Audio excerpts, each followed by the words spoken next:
मेरो ज्यान आदि भइसक्यो आमा।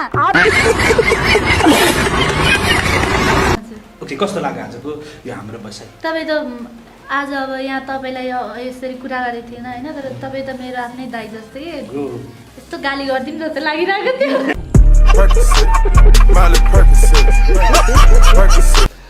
अब केही विषयान्तर कुरा गर्ने, जस्तै एरिनालाई यो गीत गाउन बाहेक अरू के आउँछ? कस्तो के एक्टिङ गर्न आउँछ अलिअलि। एक्टिङ गर्न आउँछ? भिडियो खेलेको छु धेरैवटा, भात पकाउन आउँछ।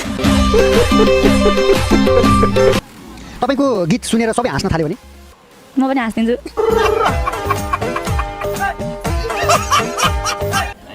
एलिना कस्तो भइरहेछ? सुटिङ कस्तो भइरहेछ?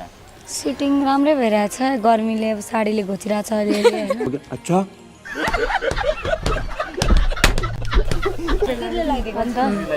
यो अलिकति यो बुट्टा भएर चाहिँ एकदम चिलाउँदो रहेछ कि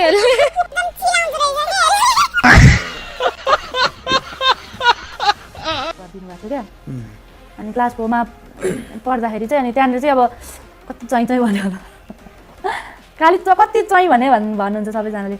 अनि क्लास 4 मा पढ्दाखेरि ए झापाको चाहिँ होइन आफ्नो बानी के अब जहाँ चाहिँ त्यता पनि हुन्छ। क्लास 4 मा पढ्दाखेरि चाहिँ अनि त्यो हुँदा हुँदा अनि लकडाउन भएको थियो अनि बिस्तारै डराइ गीत गर्दै थियो होइन। अनि कस्तो हाँस उठ्छ क्या। अनि फेरि अर्को कभर गर्ने बेलामा चाहिँ यसो हेरेँ होइन, अनि त्यो जेलमा हुनुहुन्थ्यो क्या रेशम चौधरी चाहिँ, उहाँले चाहिँ के गर्नुहुन्न फेरि सागर बरु त्यो पनि हिट भयो क्या फेरि। उहाँले पनि जेलबाट मलाई मेसेज पठाउनु भयो। झापालीको प्रभाव, त्यो बोली अलिक अर्कै हुन्छ, कलाकारिता पनि झापालीको प्रभाव हुन्छ नि त। अनि यो मेरो औँला बाङ्गो छ नि त, अनि केपी ओलीको औँला पनि यसै छ अरे है। अनि मलाई रचना कस्तो लाग्छ तपाईँलाई? मलाई त एकदम जवाब जस्तो त्यस्तै एन्सर पनि आउँछ उहाँको होइन। मलाई चाहिँ स्याभेज लाग्छ क्या। भने मतलब कडा क्या एकदम, त्यो कसैले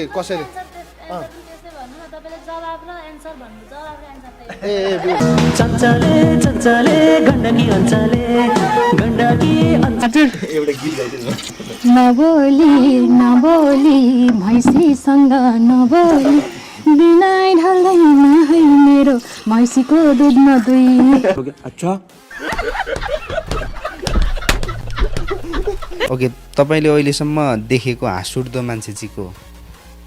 तपाईँ